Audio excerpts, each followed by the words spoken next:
Welcome into the Viva Alberto's podcast. I am your host, Jake Wood. Once again, I am joined by writers Gabe Simons, and tonight our special guest is, you might recognize him, former writer for the site. His name is Ben Clemens. He now writes for FanGraphs. Ben, thanks for joining us, man. Good to see you and good to talk to you. Welcome to the show. Yeah, thanks for having me on.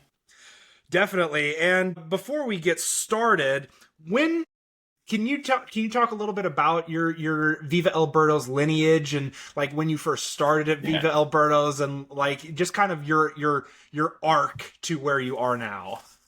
Yeah, sure. Yeah, I started writing in like 2018, very beginning of the year, basically because I didn't like the job I was doing. Well, I did, but I didn't want to keep doing it forever, and I liked baseball, and so I started writing like 2 articles a week after like winning. I don't know. I applied to write 2 articles a week for free and got it going. I did that for a while. Then I decided I wanted to quit my regular job and like I didn't know what I was going to do, but I applied to FanGraphs on a whim because I really liked baseball writing. It was like a really nice year of my life, and got like a very small part-time job there. So I worked there and Viva Alberto's for like another year and change, and then got hired full-time at FanGraphs right before the pandemic. Like, thank God. Yeah, no they got rid kidding. of all the contributors. I was like the last person in the door by like a month. And then I've been there ever since. And I don't know, it's gone pretty well. Go ahead, Gabe. Sorry, well, I was just gonna say, do you miss writing for Viva Alberto's without any salary? That part, no. Do I miss writing about like one team a lot? Yes. Like I really liked that part of it. I don't know like how this works. Like I think there's a reason that those jobs basically exist with like The Athletic now to like make a ton of money writing about one team all the time. That's narrowed a lot in this day and age. But writing about one team is really nice. It's really fun to be able to be a fan of the stuff that you're writing about. I think that is the biggest thing that I miss about VEB is that like it felt like everybody was just like a fan of the team and like writing cool stuff about it. And like we often would disagree about what was good or bad. But everyone was like, yeah, I want this team to do well. That was like super fun. And that I think is the big difference between writing about a single team and like a national audience. Because, you know, I root for everybody now. And it's pretty different. For sure. And before we hopped on here, you talked about how you're writing, a piece on the Brewers and kind of overarching the NL Central as a whole. And we'll kind of tie in last week's episode to kind of what you're talking about. And we kind of gave our thoughts on kind of where we thought the NL Central is, how it stacks up from 5-1 last week. And what are your thoughts as you see the NL Central and how it's constructed and kind of your anticipation of how that might shake out over the season? I mean, I think it's really interesting. I think it tells you something about what they think about themselves and the state of the competition that the Brewers basically downshifted this winter. They traded away they're going to trade Peralta away anyway, right? That's like a standard thing they do. I think trading away Durbin and Isaac Collins is basically like, look, we don't really need to be as deep as we were last year. Like, maybe we were overdoing it a little bit with like the 5'10" guys who bat 280 and never strike out. Like maybe let's trade some of them for some pitching prospects again. And I feel like that's going to make them a little worse than the regular season, because one thing that they do really well is have like 17 of those guys every year, and just like they never take a game off, and they're going to be a little bit weaker like depth wise. But I think they basically said this doesn't really affect our playoff chances that much. Like in the playoffs, a Caleb Durbin and a Luis Rengifo and all these other guys, they're kind of the same. Like, there's no real big benefit to having those guys. So they moved them for, like, interesting stuff. Kyle Harrison, maybe he'll turn out to be good. And I basically think they said, we think we're going to win the division anyway. Maybe the Cubs can keep up with us, but maybe not. That, to me, you don't trade that much if you're worried about your spot in the division. They're smart. Like, I'm sure they're making good decisions that they think will work out, and they're choosing to, like, unload. I'm skeptical of the Cubs, honestly. Like, and I feel like Kyle Tucker's gone, and like they didn't completely fill the hole, and B, like PCA being good is doing a lot of work, and I'm not 100% convinced that he's a good hitter. So like if he's not a good hitter, you can see this team being like not as good as everyone thinks. So I actually think the Pirates are probably like closer to being number 2 with the Cubs than you'd say. Like I like Bregman, but I'm not convinced that works super well in Wrigley.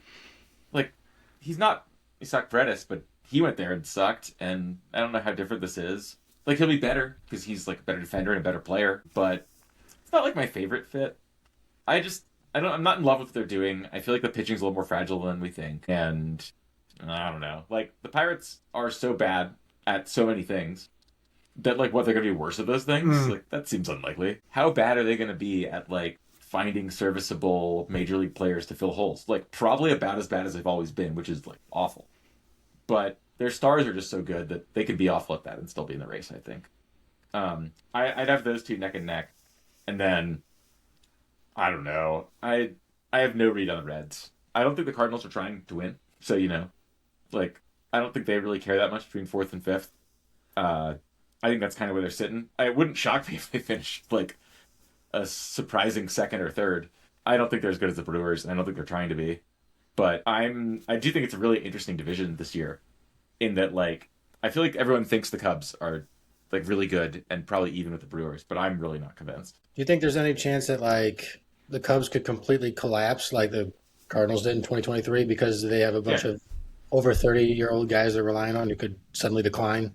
For sure. Like, I think it's like kind of a fragile shape, and the fact that their young guy is really boom bust just makes it more fragile. Like it just would not shock me if PCA had like a 75 WRC plus for this year, and it's like, I don't know, man, like he really can't strike out a third of the time, and it turns out that he needs to swing less, and then like next year maybe he's fine.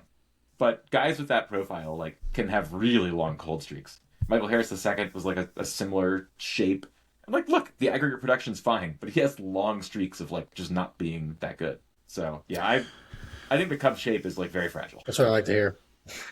I'm glad you made sure to talk about how you thought the Pirates were going to be better than most people were talking or expecting, and take that, Gabe. Ha. Anyway, let's kind of get back into the Cardinals, because I'm sure that a lot of our listeners are pretty ready to hear your thoughts on your Cardinals thoughts being back with Viva Alberto's. Let's talk about Ivan Herrera, because he's kind of been, the topic of conversation throughout the day today as we're recording this on Sunday the 8th. Ivan Herrera, it was announced that he is dealing with some knee inflammation. What are your thoughts as far as like how that relates to him and trying to continue to develop as a catcher?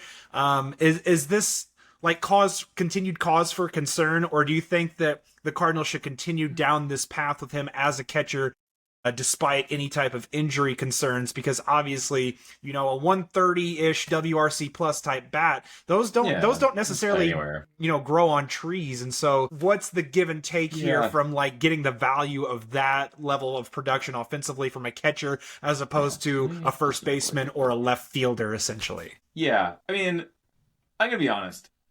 Like, the reason you play a guy like Herrera at catcher, he's 26. He's probably not going to be a catcher on the next good Cardinals team, like, if I'm being honest, because he's going to be 28 or 29, and like he has the kind of body type that doesn't catch in their 30s. That's fine. Like, I feel like he could hit really well. I'm trying to like look through kind of like how his throwing has been the last few years, because I don't remember well enough, because I just don't really like watching him frame the ball. It's been like acceptable, not good in 2025, not bad in 2024, okay in 2025. Oh, he didn't play any innings in 2025. Okay, bad. Get him out of there. That's easy. I thought it was a little better than that. He did. I don't know, how locked in with the Cardinals you've been, like, obviously since you moved to the more national platform, but he did have a procedure on his elbow. He did accredit that to being a reason as to why the throwing was taking such a significant step back, and he had that cleaned up, and so it's like, is that something to buy into? Bad. Okay, I was like, because I don't know that we how well can we really judge that like in spring until it's like we get StatCast data in like in the regular season. You can't, but you can't, but I just don't get the edge here. Like, the Cardinals doing this is like, he's not going to age well as a defensive catcher. He's like maybe he's good enough to. The idea is like, if you can be an okay defensive catcher, then being a great hitter is great. And like, that's why he was coming up as a catcher, even though like, it was never that good. now that he's 26 as opposed to 22, and still is like, he did not figure it out. Like, he did not unlock the framing code. Framing's maybe going to be less important. I'm curious to see how that goes, but I don't know. But the valuable thing that he can clearly do is hit the ball super hard against major league pitching and be a great, like, professional level hitter. So I would stop messing around with catching with him, if only because, like if it was this year, if they were going to be in the playoffs this year, maybe it's a Ben Rice situation, and you're like, I want to be able to juice the offense, like in a playoff game, by putting him a catcher, so he needs to be able to catch. But he's not doing that in 3 years. Like, I just don't think they're going to do that. It's not like they're short of interesting catchers in the minor leagues. They always develop good minor league catchers. I would just, like, it would be great if he could learn first base like Contreras. That actually worked out pretty well. So to piggyback on the comment about our catching depth, do you think the Cardinals should have taken the approach of having Jimmy Crooks play more in the major leagues this year, or are you okay with the strategy of giving them some more seasoning in Memphis? I don't hate it because, I mean, I'm maybe just scarred by, like, the Kisner and Kelly years, where I just, like, I always believe, like, there's never enough proving that they can do, and it's like it always might not work, and you should probably preserve some like roster flexibility and stuff. And, like, it's kind of gross to do Rule 5 games, but I understand why they do it. Like, that's, if they were thinking that really we needed to squeeze every last win out, I would not love it. But I don't think they're acting that way. And I just feel like if you look at how, like, Heim Bloom-ish teams have acted around this in the past, and also what I think a lot of the smart, like, asset accumulating teams have done in the past, that's probably what's going to happen. He could force their hand, I think. Like, I think it would be very awkward for them if he's just, like, tearing it up and he's not up. I think that. But, like, I always want to season catchers more, I think. It seems like it's so hard.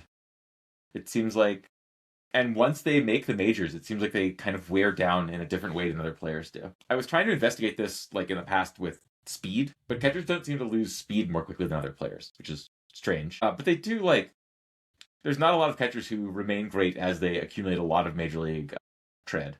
And I don't know. I'm just always very conservative as a result. Maybe that's incorrect. Maybe it's colored too much by, like, a few notable prospects, but that would be my view. Do you think that keeping him at catcher is so, like, I wrote a piece maybe a month or so ago about, like, questioning where the line is for the Cardinals in terms of, like, where they expect to start competing, right? And so if they keep him at catcher, is the thought not necessarily like he's like cattle raised for slaughter, but in a way it's like, are you keeping him at catcher to keep his trade value up so that somebody wants to acquire this high value hitting catcher, for as you have all of these young assets behind the plate for down the line that can do the job a lot better, or are projected to do the job a lot better than what Herrera is capable of doing now. Now, I asked that question with several of the other Cardinals that have, like, between that 0 and 3 years of control window, because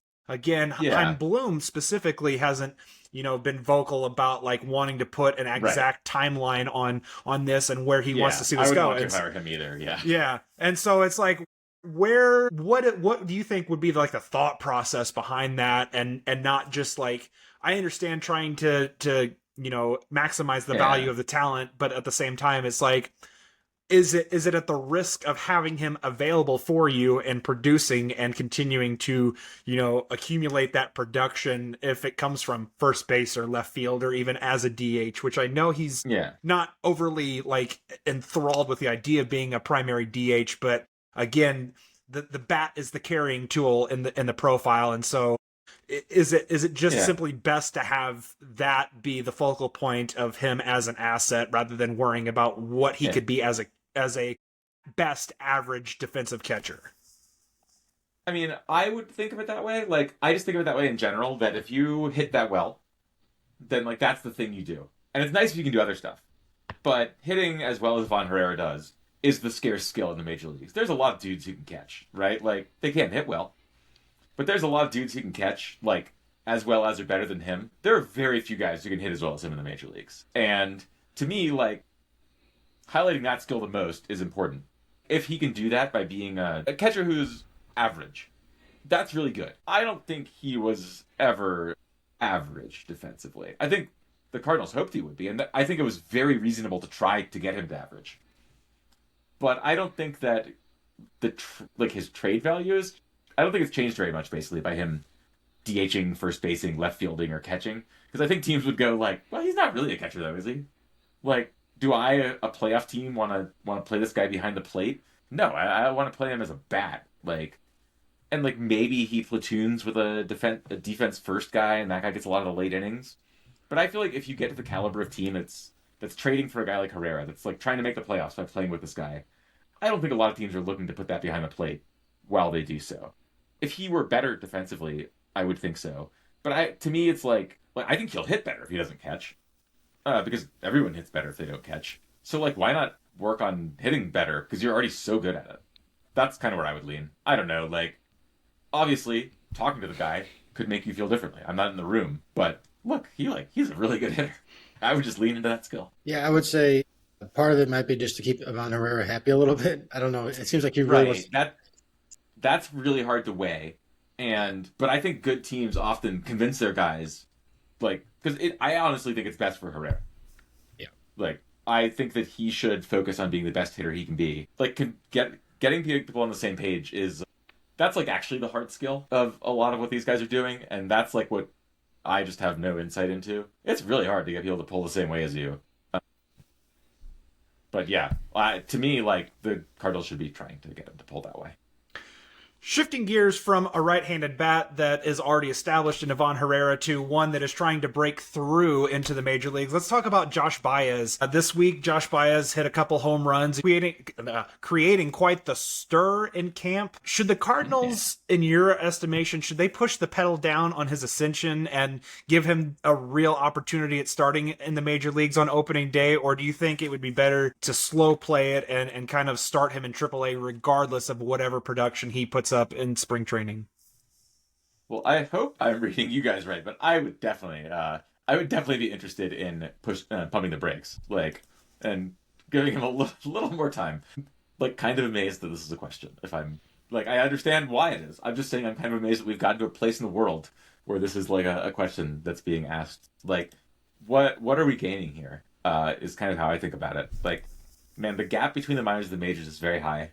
Josh Baez is like a meteorically rising after meteorically falling kind of guy, to where like I'm really uncertain where the true level is. And if you're being honest, like, you should be too, because he could be incredible or not very good. We've gotten a lot of mixed signals, and like adjustments take differently. I would love to see him like keep showing that it's worked, and I just don't think it's costing anybody anything. No, yeah. Right now, I don't know. I'm trying to think of an analogy. I don't know. The Cardinal player who has not played in AAA is the football, and we're Charlie Brown. Yeah. Cardinals cannot. I don't know why they are just continually falling for guys who have not played in Memphis to be like, no, this guy's different. He should make the major leagues. It happened with Jordan Walker. It happened with Victor Scott. Yeah. With Baez.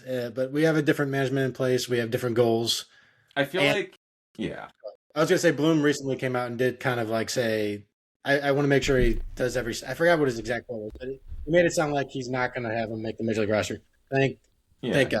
Because yeah, I mean, you had a good callback to like Walker and Scott, but I feel like you could at least say, hey, we got to win this year. Those years that those guys came up, they were like, we're maxing out the wins, and these guys are better than the dudes we have, we think. And they were wrong. It turns out that Walker was up too early. Bummer. But I like what they were doing there. I don't think that would be the same this year. I think it would be... Like, I didn't like those decisions, but I understood the rationale. I don't think it's the same this year. I think that they don't have the, like... Whatever you want to call it. Like before it was like, well, okay, like, it's riskier than I want, and I don't think it's going to work. But at least the payoff was there. The payoff is not really there this time, to where I think it's a weird risk to take, and, yeah, like, let him prove it at Memphis. I think he's going to, but let's see it. So, along the topic of like Chaim Bloom, he historically has been someone who likes to slow play his players in development. He likes to make sure that they get, additional marinating to the point where a lot of fans will question whether or not that, like, what are they wasting their time at that level? And I think that's actually helpful in the long run for these players to experience that extended period of time at the level to make sure that they've mastered that in order to move on. And I think that,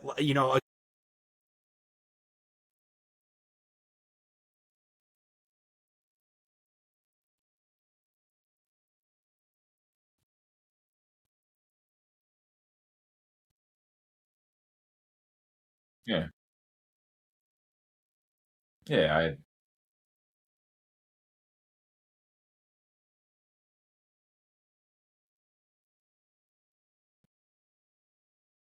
the contact rates actually went up as he continued to go up levels, which is like obviously yeah, irregular, right? Typically those numbers tend to go down as you go up in competition and ability.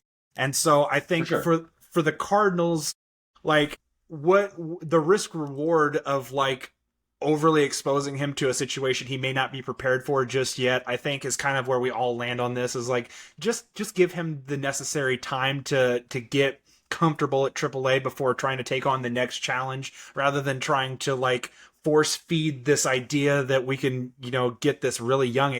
I understand the desire for Cardinals fans to have like this exciting talent to watch on a nightly basis, but it's almost counterintuitive if you're trying to bring him up in a situation where he's just not quite ready for it yet. And I still think that like even now at this stage of spring training, you still take whatever the production is with a grain of salt. It's great to see, right? You love to see Oh big yeah, dudes hitting bombs and stealing bases and doing all these exciting, energizing electrifying things, but you have to, contextualize that with they're doing it against guys who are just trying to get their work in. If they throw a fastball right down the yeah, middle, who the hell cares? It's spring training. We're moving on.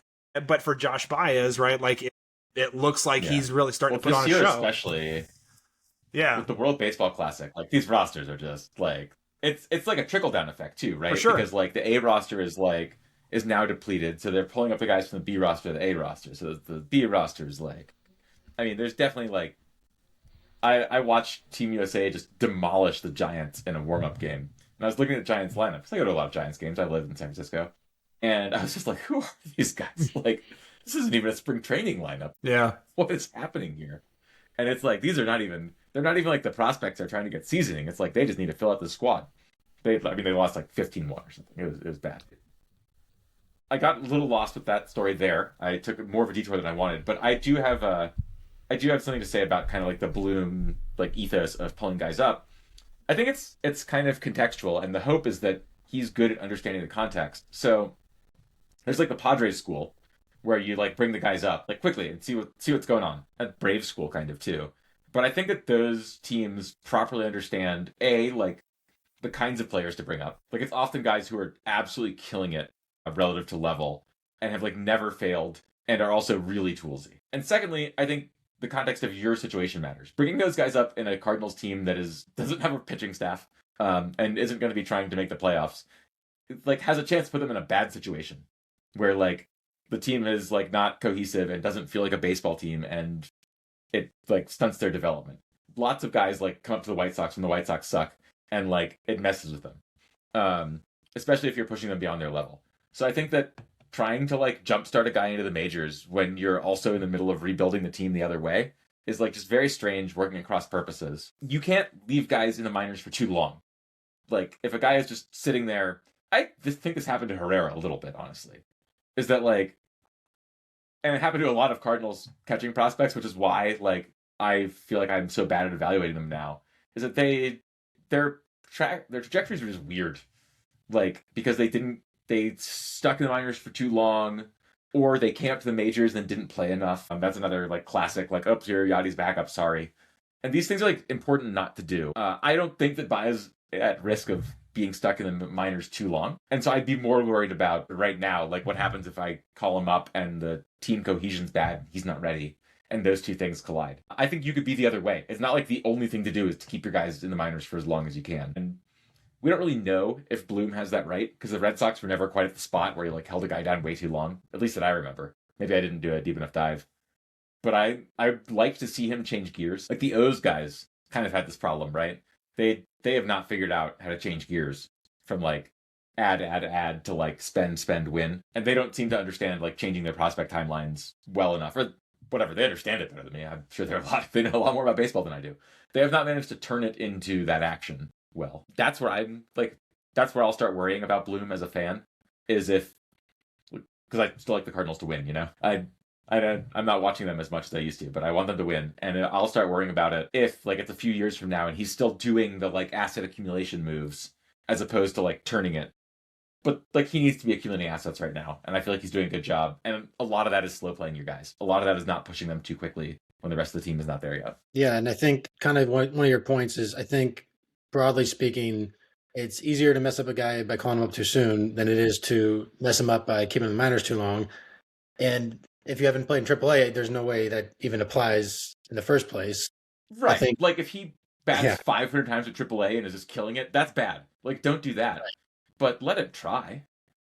Yeah, like half a season. That's and then we'll see, or maybe even 2 months. We'll see where he's at there. And then there will be a spot in the outfield. Let's be honest, the Cardinals outfield situation is not great this year. But all he's got to do is perform, and he'll be up in the majors sooner than later. It's like a variable scale too, right? Like it's like half a season of good hitting. It's 2 months of great hitting. It's a month of transcendent hitting. Like, there's things he can do where he's in AAA and on May 1st, it's like, okay, never mind. Like, oh my God. But it's a variable scale, and like, that's actually how performance works. Like, if your guy is incredible for 3 weeks, that tells you a lot more than him being pretty good for 3 weeks. But then if he's pretty good for 3 months, it's like, oh, okay, like, it's probably not fake. So like, they'll apply some kind of like sliding scale of like certainty, like basically performance first time. And when he gets over that level, he should come up. But it's not there yet. Like, the level is not good in spring training after being good last year. Yeah, so you touched on the rotation, and that kind of leads me into where I want to go next with the conversation. Dustin May made his spring debut on Thursday of this past week, and he faced the Pittsburgh Pirates, and he was, consistently sitting 97 and above again. So the velo is back up after adding about 20 pounds of muscle back on after that really horrific esophagus tear that put, his life in jeopardy of, like, as serious as that is. And so, like, to see Dustin May potentially return to like that 2020 like prospect hype level, and like for the if the Cardinals are able to get that level of Dustin May, like, that's a huge like immediate payoff win for the new Cardinals regime. And like, you touched on how I'm actually sneakily optimistic about what the Cardinals have in their rotation coming into this year. Richard Fitz is sitting, mid to high 90s on his fastball and he's through the 2 or 3 starts that he's had, he's continuing to carry it. So I think that there's more upside, and he's a pitch mix guy as well, so he has several different offerings to offer to both sides of the plate. I'm really intrigued by that. You talk about Matthew Liberatore, can he put the 2 half seasons together and really turn into that upper middle rotation arm? Michael McGreevy is your solid, steady, dependable 4th, 5th starter that the Cardinals had been known for churning out for years and years and years, and like he's that kind of throwback type. Pitch to contact, really get you through. And then Andre Palante is really interesting to me. And the numbers won't reflect it, but we talked to him at winter warm-up back in January, and he talked about kind of why his season last year really went off the rails. And so I think that, he talked about having extended rest after the after the 2024 season and like that giant workload. And, he said he was just absolutely gassed by the end of the season. So he took probably more time off than he should have, which led to a slower ramp up period. And we watched last year we watched last year in spring how the arm speed and the velocity was down really bad, up until like the start of the season. Yeah. And by then he really hadn't had enough time to like get all of the rest of his pitches up to speed. And so it was just a constant battle of mechanics throughout the entire season, essentially. And he talked about how, this year it's been complete opposite, normal ramp up, like normal preparation for the season. So I do expect him to kind of bounce back to more of a 2024 type form. The Cardinals are also exploring what like Kyle Leahy is going to look like in the rotation as well. Another pitch mix guy, electric slider sweeper type pitch that rates really well. Really good extender on the mound. So there's a lot to like in that profile as well. I think that kind of going back to initially, what do you think that the Dustin May element of it all, if the Cardinals are getting like that guy back at what his perceived top peak could be, like what does that mean for potentially for the Cardinals in 2026? Dustin May is he's like one of those perpetually frustrating guys where I'm pulling this up. So if we throw out last year, he's like been okay. He basically has like mid-threes ERA estimators across the board. He's been in the majors for a long time. Like you said, 2019 Dustin May. Over the 6 seasons until last year, 7 seasons I guess, he threw less than 200 innings combined, which is like shocking. How is that possible? It's like I just don't think that Dustin May's game works for 200 innings a year, which is okay. Like I think that as a like kind of like Misiorowski style, or like various Brewers, Freddie Peralta style, honestly, like short stint, high gas dude. I'm very optimistic that May is going to be back to being that. He was that to the Dodgers at various points. Not always with any ability to command the ball or miss bats, but he threw super hard with pitches that moved a crazy amount. It looks like he's basically going to be able to do that again. And that's a valuable pitcher. Like the Dodgers had this guy on their roster for years and years. I feel like I fell for him becoming a frontline starter too many times. It's just like maybe it'll happen, but the odds are not that high because he hasn't before, even when he was healthy, or even when he was healthy, he was not delivering true frontline starter stuff. His stuff is incredible. He is like really fun to watch. The separation between the sweeper sinker stuff is just like the gifs are just going to be outrageous. I love them. And like Dustin May is also probably going to get traded at the deadline if he's really good, I think, and going to fetch a lot because that kind of guy is super good on a playoff team. When you're doing the whole like I can shorten the game by my bullpen thing, and then your starter is coming out like sitting 100 and throwing an incredible breaking ball and just like everything's on the ground.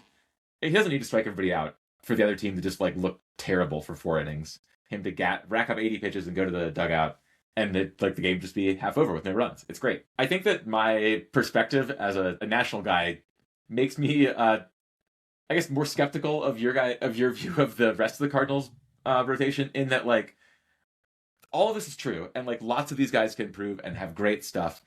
This is true of a lot of teams, and basically, like, most people aren't going to hit their top end outcomes. I think the Cardinals are live to have one of the better rotations in baseball. But I think most teams are, honestly. Like, level of, like, pitching improvement and, like, just random stuff that this dude in AAA who you've seen once or twice has now is outrageous. Like, the pitching development and, like, looking at different guys and going, like, oh, he's, like, wow, how did he add that pitch to, like, attack lefties with? He didn't have that before.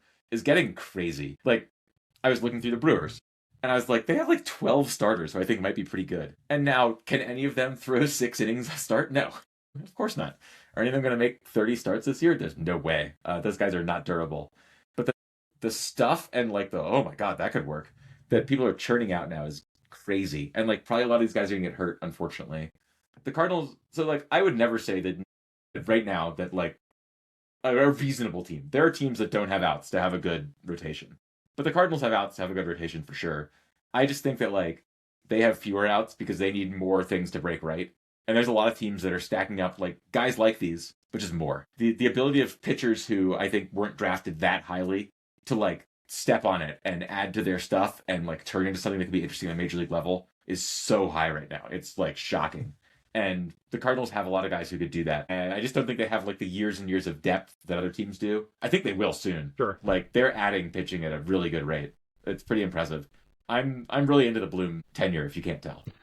So are we. So my question is, who do you think will be at the end of the year called the ace of the Cardinals? Because there's a lot of candidates, I think. I like that. And I think at the start of the year, it's arguably Matthew Liberatore, but that's very tenuous right now. Do you think anybody else would take the crown from him at the end of the year? I mean, how much do you think Tink Hence is going to pitch in the majors this year? Very little? Yeah. Well, if he is, it's probably gonna be in the relief. I think they're pretty well done. Move past the starting thing, and his stuff even in It's just spring now is not going to happen to where he could end up back in the conversation for that this year. It's possible. But unlikely. Yeah. I basically think that Liberatore needs to lose it then. I think that basically anyone else who passes him is going to be in the kind of passes him where unless he loses it, it's going to be like, well, he still has a little more track record. I feel like you can look at a guy, like you can debut in a way where you're just the ace. I'm thinking of like Mizurowski last year. Like you can throw a bunch of strikeouts even if you don't pitch that much. The Mets dude who got hurt, I'm just totally blanking on, who's Nolan McLean. You can like just pop and be like, okay, that guy's the ace, even if he hasn't thrown a lot of innings. I don't see the guys the Cardinals are looking at in the rotation as succeeding in that way. Like to do a cross-sport comparison, the like Odell Beckham level of succeeding, where it's just like, I don't need to see a lot from this guy. He can get hurt right away, and I've still decided that it's him. I'm like looking through maybe that's Fitz. But I don't know. He's thrown in the majors before. I can't really see McGreevy or Palante like busting out in such a way that I'm suddenly like, no, I just believe in them way more than Liberatore now. Not that I believe in Liberatore a lot. Like I think he's fine, but he's not. He's the ace because you don't have somebody better. Not like a real MLB ace. I don't know. Maybe my like second place in the clubhouse is Quinn Matthews. Is that crazy? No, entirely. Not like if you told me by the end of the season it's Quinn Matthews, it wouldn't totally surprise me like all that much. But I also don't think he's going to get more than half a season in the majors this year. Yeah, it looks really hard for me to see somebody being like an obvious head and shoulders above Liberatore, and I think that unless he's bad this year, right, that people are then just going to default to it being Liberatore because he's done it for longer. Maybe he's bad this year. I hope not. That would be bad. I'm pretty optimistic that last year is real enough, if that makes sense. Yeah, I think last season he kind of hit that wall at early July, and like there's a clear line of delineation like from July 5th on. Like he had like an ERA of like 5 point, and I know, and a FIP that was elevated as well. So like all of the underlying numbers also supported that as well. But like you looked at the first 2 months of the season, kind of like what he had kind of built up to be in the major leagues. And his FIP, I believe, was under 2, to be honest with you. Like, he was having an outstanding first, 6 to 8 weeks of the season. Yeah. And then, like, obviously, as the season went on, he kind of, like, took that step down. And again, the last couple seasons where he was kind of being bounced between the rotation and the bullpen and then, optioned and all of that. And not that necessarily dramatically figures into it, but whenever you're talking about, like, consistently facing major league hitters in that way, like, he didn't have that level of production at the major league level. And so I think that if he's able, he's going to have the full season to do it. I think after last season coming into 2020, he has a better than 50% chance to be what he was in the first 2 months for the entirety of the season this year. Yeah. I'll put it this way. Let's say I tell you that Liberatore has an exactly 4 ERA and FIP this year. Do you think he's considered the staff ace at the end of the year? I think yes. Sure. Unless somebody pops. Overwhelms like that level of production as well. But I think they need to, if they have a 3.5 and he has a 4, I think he's still the ace. But if they have a 250 in 10 starts, then they're the ace. Sure. But 3.5 but he has 4 for a whole season, and people are going to be like, but think of how good he was in the first half of 2025. Like, look at the stuff he can show at the high end. Like, I don't think he needs to show much to keep being the ace, basically. Sure. So we kind of talked about that, and based on what you're looking at, I wanted to the next kind of direction I wanted to take the conversation was, Cardinals breakout candidates for 2026. So like based on what you're seeing with the data that's in front of you, is there someone on the Cardinals roster that fans should really be like keyed in on as like, hey, all of the ingredients are here for this guy. It's just a matter of him putting it all together on the field. And, 2026 could very well be like the year that this guy pops and takes that next step. I mean, this is like cheating, right? But like JJ Weatherholt's really good. The stats are really good, and all the advanced metrics think he's incredible. I'm super curious to see if he starts the season in the majors. I think that Roster Resource has been projected to start leading off on opening day right now. And I mean, it almost feels like it's not inevitable, but really headed that way, right? It's. I think that this is much more defensible than Baez in that like this is what I was talking about like this guy's never failed, and sometimes you just got to put the guys who are rocket ships who have never failed in the majors and see what happens. Because like if you make JJ Weatherholt fail, great, fine, we'll go back and figure it out in the minors, and then he will have failed once. But you just look at this. I really like that. It's cheating, but yes, like the stats are outrageous, and the like underlying stats are better. Like if you're scouting the stat line, you're underselling this guy. He's really good. I think that Nathan Church is pretty interesting. Like basically that you can't really fake a lot of the stuff that he brings to the table. You know what I mean? Like there are a lot of skills that you can kind of get by with that you'll like never, that won't really ever catch up to you until you get to the majors. I don't think that his ability to hit for like solid power, like very acceptable power while not striking out, is like, I think that tests really well in the past. It tests less well the closer you get to the majors. Like at some point, just production matters. But hey, also he produced. Like I used to do this thing, like less heralded prospect breakouts, where I'd like look for guys that were not top 100 prospects, but who the data said like these stats shape pretty well. I stopped doing that because scouts have gotten really good. Basically, like at some point it started being that if guys were under heralded, it's like because they weren't that good. Like the misses just kept getting smaller. And for my predecessor doing this, Carson Sestouli, the guy who works for the Blue Jays now, he was hitting like home runs. He was like Mookie Betts and Shane Bieber are under heralded, and then there were Mookie Betts and Shane Bieber. It was incredible. Mine was like, you know, even when I started doing this, it's like this guy Eggy Rosario on the Padres will probably play in the major leagues, even though you don't think he will. And then he played like 300 plate appearances and wasn't that good. But I was like still technically right. Yeah. And then like you kept looking, and it's like getting shaved thinner and thinner. And I was like, I think it's really hard to beat the dudes who do this for a living now that they're getting a lot better at data. And often like the guys who are the best prospects are the best prospects. Like Weatherholt is I think a better prospect than a more highly rated prospect than he would have been 6 years ago, because people are smart about looking at just like the ridiculous data. It used to be that if you performed well at West Virginia, people would be like, whatever, dude, it's like cold weather school. It's like, it's fine. Like, it's fine. And you'll get drafted in the first round, but everything's going to be taken with a grain of salt for a long time. I think that data has made scouts much better at that, and it's made me a lot less good at being able to point out interesting guys. But I really do like Church. Maybe it's because my old models are dumb and outdated, but I don't think so. I just think he's fun, and I think one of the really nice things about a rebuild like the Cardinals is that he's going to get a chance to show it. Like, we're going to find out if I'm right. And it used to be like the O's and the Astros, the teams who made a lot of juice rebuilding this way, hit on a few of those guys. And they didn't know which ones, but they tried 17 and hit on 3, and that was cool. So I hope the Cardinals do that, and I would try Church.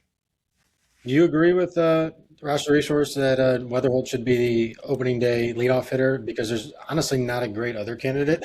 Mason Wynn, who doesn't have a good OBP, or at least hasn't, maybe will this year. Yeah. Do you agree with them to throw a rookie into the fire as the leadoff hitter right away? No, I'd put Newt Bar there. Oh, he's probably going to be hurt, though. Well, yeah, but sure. Like, as long as he's healthy, like, he should lead off, I think. He has good leadoff skills. If he's not an option, yeah, man, I think it's reasonable. I think Weatherholt is so good, and he's been the best player ever he's played for his whole life, that I think it's pretty reasonable to see what he has. I normally wouldn't do that. Like, I don't think Jordan Walker qualified for, like, put him in the 4-hole treatment for the same reason. I think he was more tooled up than successful. You know, he was a very highly rated prospect as well. But Weatherholt is a highly rated prospect who's hitting numbers that barely exist in college baseball and then in the minors. I think it's a little different. I'd be willing to try it. It would be lower pressure to bat him, like, 5th. It'd be nice. I'd probably prefer it if I had a real leadoff hitter. But, like, I would be okay doing it. I don't think it's that different from the Red Sox being like, Roman Anthony, you should bat important stuff when you come up. And they held him down a lot longer, right? And they super chewed him and stuff. But they had a lot more good players that were in front of him, and they still just said, screw it, man. You can have these early at-bats. I would like to try it. I would do Newt Bar ahead of him, but like you said, he's going to be hurt. You're not wrong. Yeah, assuming that Newt isn't starting opening day, I personally think that it makes the most sense for Weatherholt to be your opening day leadoff man. I understand the sentiment to like not put a young rookie player in like a prominent position to potentially fail like early on, but we've also seen like Ollie traditionally slow play young guys, but then again, this is where I think that like us here being local kind of helps us to kind of further contextualize that.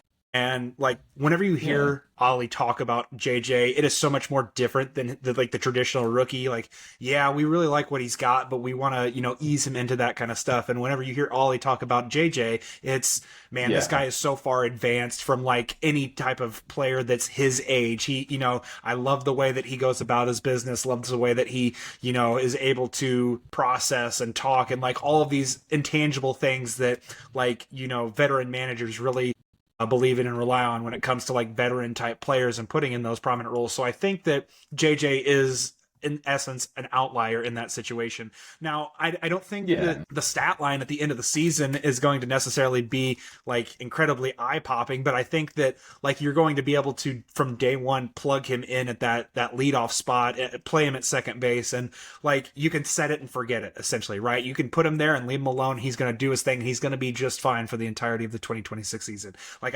he is, I think, as safe of a floor for a prospect as you're going to find. Just about his ability to understand and work the strike zone, his ability to just kind of take what the pitcher gives him. He doesn't try to come out of his shoes and do more than what he's capable of. Like he's so very like self-aware of who he is as a player.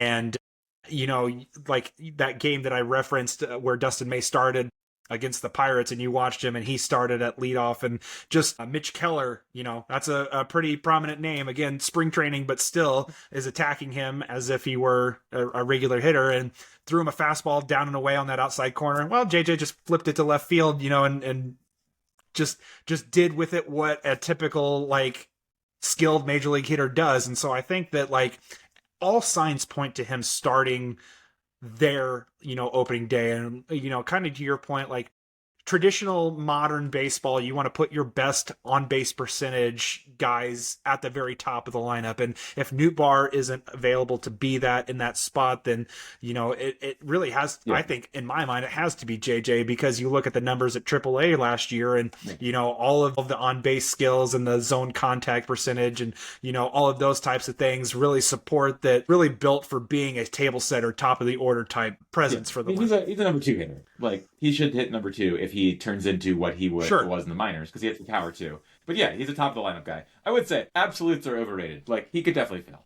Anybody could fail. He could need to go back to the minor leagues for seasoning. I think he's got a very safe floor for a prospect. I completely agree with that. But no prospect has a true floor. Like anybody could fail. Jackson Holliday is a great cautionary tale where people were like, look at these skills. Like the man destroyed the minors and walks all the time too. Like and it's like, this is the perfect. Like he has got the great batting eye, and it just didn't work. And it might. But I think Weatherholt's a really nice high floor prospect. I would love to find out what he looks like in the majors quickly.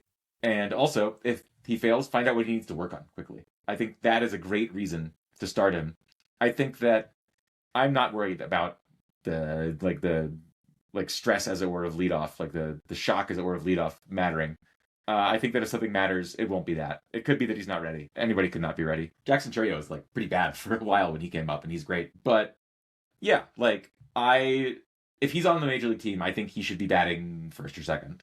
I think it'd be really weird. I think it would do more damage to him to be like, hey, you know how you're better than all these dudes? Like, cool, you're hitting 7th because that's what we do. Like, I cannot imagine watching a bunch of Cardinals games and being like, he's not one of their best 3 hitters. And if he's not, he probably shouldn't be in the majors. But he should be like figuring it out, because he will be one of their best 3 hitters. I think that's a very good bet. It would not be disqualifying or even embarrassing for him at all if he's not one of their best 3 hitters right now. Like it's fine. He got drafted like so recently. It's just totally fine. He was in college in 2024. If he needs to 2027 to be like the best hitter on the Cardinals, I'm okay. I have a Mitch Keller question for you guys.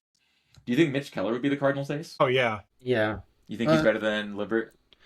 Let me look at his stats. I think that as far as like established like precedents in Major League and Major League success, I think that he would, because he's a volume over rate guy. The for rate sure. is like not that great. But the volume's good. The volume's good. I think that Liberatore can beat this. Liberatore can beat this. he can beat I'll be it, honest. but I'm saying like what he has done so far and what Mitch Keller has done so far, I think that Mitch Keller would edge Liberatore. Now, So if you ask me that question again at the end of 2026, my answer could be completely different. Yeah. So this is, I think, why Liberatore is probably going to be the Cardinals' ace at the end of the year, because Mitch Keller's numbers are not that good. They're not bad. They're not that good. But doing it for a few years just matters a lot, I think, to like my perception of acedom.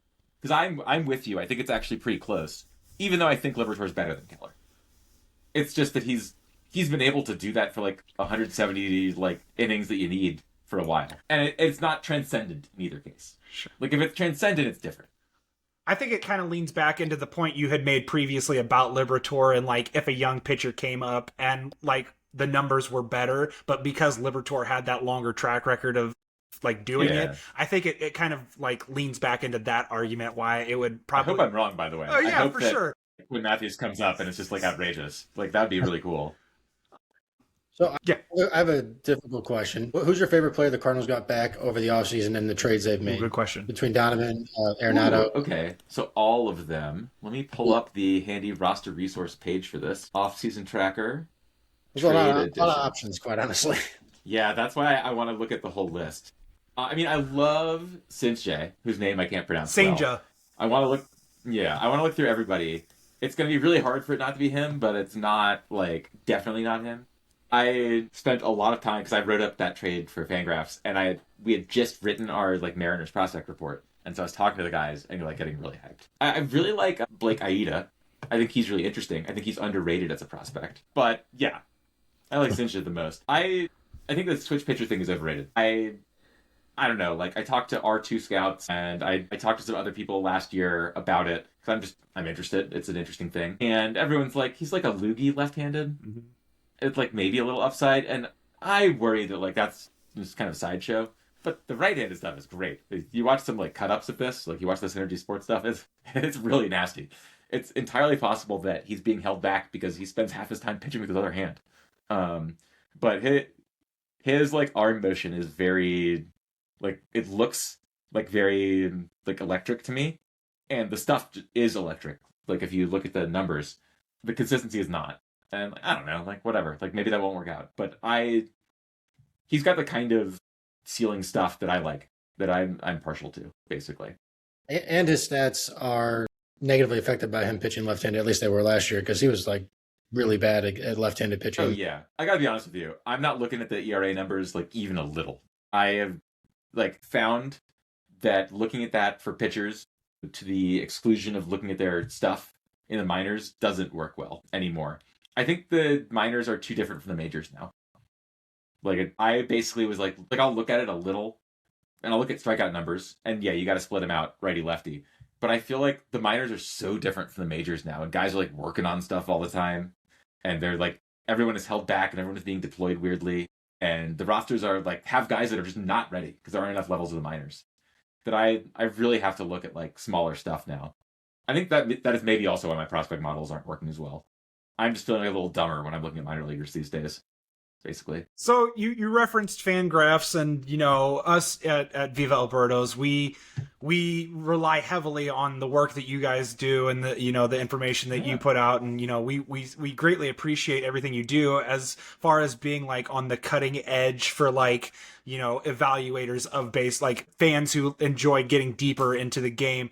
I understand that you have some new tools that you guys have been featuring at FanGraphs. You just unveiled them a couple weeks ago. You want to go ahead and jump into talking about those real quickly, and fans can kind of expect as 2026 rolls around, they have some new options to kind of play with and get even more deeper and more immersive into some of these player profiles. Yeah, I mean, what I would say is basically one thing that I have always thought is that writing about data is interesting, but a lot of people need to see it. And it's like, it's more interesting visually. You can tell a story better if you can paint a good picture of it than describing it. I am a numerical learner and a words on paper learner, but most of my family isn't. My wife isn't. And I often struggled to like get concepts that I thought were like I understand this, and I could not get it across. And I just couldn't. And then in recent years, computer programming has gotten a lot better, basically. Like, basically, if you can explain what you want to do well, an AI can do it for you much better than anyone could before. So your ability to, like, say, I want to make this cool graphing tool has gone up quite a bit, especially if, like me, you work at a... So, like, I just started making tools that I wanted to show my friends. Like, hey, you know how we have these pitching models? We actually have them for every pitch. But how the hell would you look at that in a table? You just couldn't. It would just be a table of 2,000 pitches. And you'd be like, thanks, that's not helpful. I looked at these for articles, but it wasn't helpful. And so I was like, we could just put those on a chart and you could see what the model likes and what it doesn't and where they throw their pitches. But I didn't know how to program that. And now you can just tell a computer to do that and it'll do it. So we basically had this revelation that, like, we should start telling the computer to make good pictures. It's not much more complicated than that. So we have 4 tools so far. We have, like, pitching bot visualizer. So it'll just display, like, do you want to know how good, let's use Liberator, for example, how good Matthew Liberator is, where he throws his curveballs in 2-strike counts, and what our model thinks about that. You can just do that. You can just type his name in and pick the count, the handedness, the pitch type that you want, and see what it looks like. And to use that specific example, his curveball in 2-strike counts, our model thought was commanded, like, not so well. It looks like he was too willing to bounce it, basically. Doesn't surprise me. But they really loved his stuff, and so overall it was good. And you can see all those locations. I think that's cool, and I couldn't do that before. We have an ability to see where guys square the ball up. Like, do they square the ball up better in the air, on the ground? Does their swing work at all places? How does their swing compare to similar people with similar bat speed? So there you can see, this is one that I've been harping on when I talk to Cardinals people. You can see that Jordan Walker hits the snot out of the ball at a negative 5-degree launch angle. He's incredible at it. Like, he's unmatched. He's Yandy Diaz, except, like, much more on the ground and much less able to put the ball in the air. And it's like, oh, so that's why it doesn't work. But you couldn't see it if you just looked at the bat speed numbers and the squared up numbers even. So that's a thing that, like, that by seeing it visually you can do. We had a thing where, like, you want to see how guys locate to lefties and righties differently, or you want to see how they miss bats to lefties and righties differently. Well, on FanGraphs, you had to open up 2 tabs and hop back and forth between them real quick. And, like, that's stupid. So we just made the ability to put it on 1 tab. What we're hoping is that we can keep doing these things that if I told you out loud, you'd be like, yeah, why couldn't you do that?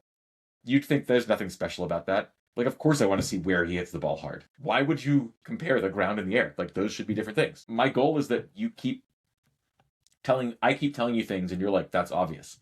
So, like, the next tool that's coming out, you're going to put a pitch anywhere you want in a strike zone. You're going to put, like, Matthew Liberator's fastball. And it's going to show you where, if all of his other pitches started on that trajectory, where they'd end up. So, like, hey, does his curveball actually pair well with his slider? Not if you throw it high, because his slider ends up in the middle of the zone. That's dumb. Or, like, oh, this works really well. I wonder why he doesn't pair these. Oh, if he's missing a pitch here. And again, like, that's not that crazy. Like, I think all of us probably wanted to do that before, and I've thought about doing it, but I just didn't know how to. So hopefully that sparks interest for someone.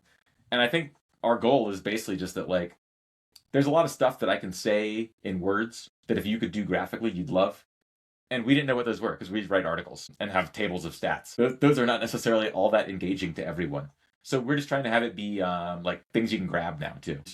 5 years ago you couldn't, now you can. So we're hoping to make up for lost time. Yeah, for sure. For somebody like me who is, very visual in my learning, it's definitely geared towards me. I've played around with a couple of the different things and they're all very aesthetically pleasing and very fun to the eye and engaging. So I think you guys really hit a home run with these new updates. And there was one concept or one like example that I wanted to throw at you and just kind of like get your thoughts on. And it was Nolan Gorman compared to Austin Riley. And when I put those two let me do this. It was very interesting how like very similar the paths started to become and like the way they hit the ball and like the trajectory and like the things you were talking about with Jordan Walker and Aaron Judge. It was very interesting how close they started to sync up with each other. I like this. Let's see it. So I've got exciting news on that front. I think I can break this. I don't know. So the Squared Up Explorer is fake in that it's synthetic data I made that approximates Squared Up rate. Because it's almost perfect, but it's not quite perfect because if you download a spreadsheet from Baseball Savant, Squared Up, yes, no is not on there. They'll filter it for you, but they don't tell you what their criteria are. So I made it as a sample data set just to see if this tool worked. And then my boss, David Appelman, was like, hey, we just work with baseball. Like, we can just pull that data in directly. You don't have to, like, make it fake. That's weird, man. So he's hooking up the real feed. And so now, like, shortly, we'll have every year that we have StatCast data for, we'll have this. Just with the real feeds instead of my, like, janky hacked together stuff. So it'll be even better. And you'll be able to see, like, how Gorman's swing has changed over time, which you can't see in mine. Because it only has one bad data set. I think it was just comparing last season's, but yeah. Yeah, exactly. But like now, soon you'll be able to see like more about that because we are still adding stuff to it. I'm very excited. Yeah, this is actually very interesting. This makes me think, A, Austin Riley's main skill is that he gets the ball in the air more, or like gets the ball in the air. Maybe he doesn't even really. He gets the ball at dangerous angles pretty well. But yeah, like they're kind of similar. And like that's a pretty good comparison in that like Austin Riley is a good defender. But he's not like a well-heralded defender. Right. Like his Nolan Gorman path is very much live. Austin Riley came on the field, we're like, he can't play third base. Right. That's kind of interesting. Yeah, I found it to be interesting whenever you put the two together, and it was like, if Nolan Gorman could get some semblance of consistency, could he become Austin Riley? And it's like, maybe. Is it bad that my first thought when I hear that and I'm looking at Austin Riley's stats is, oh boy, that contract's not going to go well for the Braves? It was a little bit like, oh no, maybe Austin Riley's not as good as we think, but then it was also a little bit more like, maybe we're appreciating what Nolan Gorman could be if he puts it all together. Like, it was interesting. I mean, I would say you're going to want to look at the old years of Austin Riley, right? Like, yeah, maybe his swing in 2025 is not the swing we want to compare. For sure. But yeah, like, I think that you would definitely take the contract will probably end up being less of a steal than it seemed like at the start. Like, clearly, he had 2 bad years in a row. But hey, he still put up like I think after signing that deal, he had 2 straight 5-win years. Like that's probably going to work out okay in the end. And also, just don't sign him. Just let him have the good years and then leave.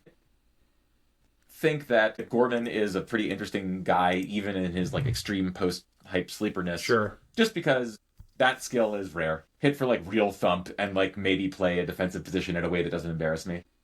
Look, he might also strike out 35% of the time and be bad and like not actually be a major leaguer. Like I think the risk has gotten much higher. The average, like Zips used to every year be like Nolan Gorman is the best. He's the best. Like it's going to work out. I don't believe his real numbers. He's going to work out. And now it's like, I don't know, man. I think I similarly am down on him, but the reason that it was high on him is because that ceiling is very real. And I think that ceiling is still there. I love that the Cardinals are going to find out. They're probably going to find out poorly. Yeah. That has to be the median outcome. But I think it's good that they are. Because what if he is, even if he's, the percentages are hard. Because, like, every major league player is at least 90% of a major league, is at least 90% of a star. Like, these guys would crush the minors mostly. But if he's an above average, like if he's Austin Riley Jr., I'm okay with that too.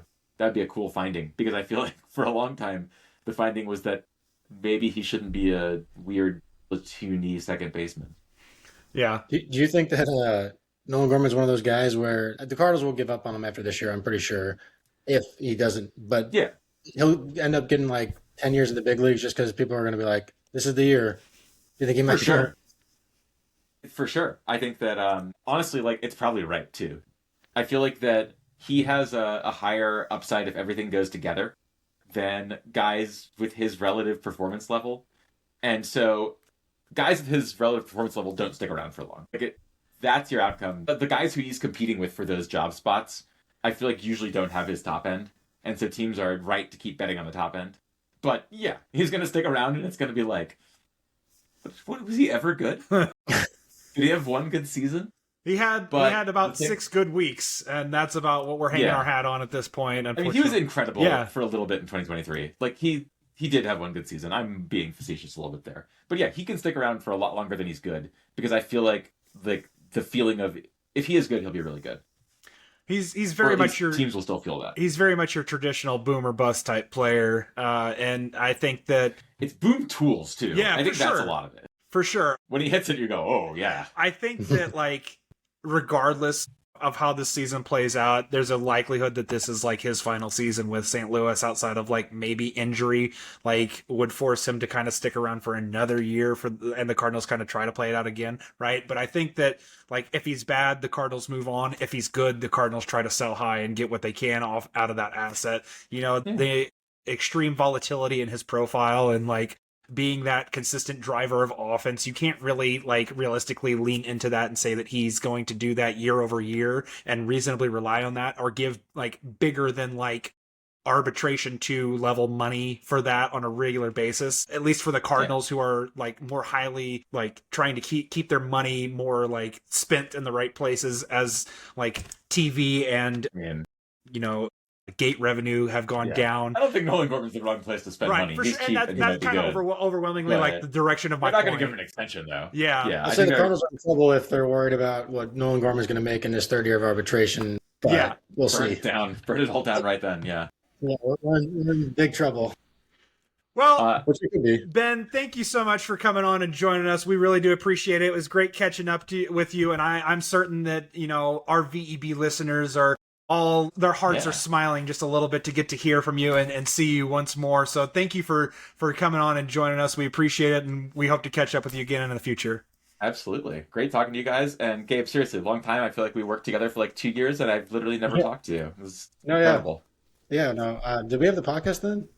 Actually, I talked to you on the podcast, but I've never seen your face. Oh, yeah. We were I think we were recording on Heather's cell phone or something. It was sketch. I'm building bridges. I'm making connections here. I'm doing things like you said, Ben. We're things that we thought we could do 5 years ago. We're just doing now, and I'm bringing you two together. This is terrific. You guys can all go follow Ben on Blue Sky at Ben Clemens. And you can read all of his latest written work at FanGraphs. For writer Gabe Simons and former VEB member and FanGraphs writer Ben Clemens, I am your host, Jake Wood. We will talk to you all next week as we will be joined by Craig Goldstein of Baseball Perspective. Have a great day, St. Louis. Thanks for listening.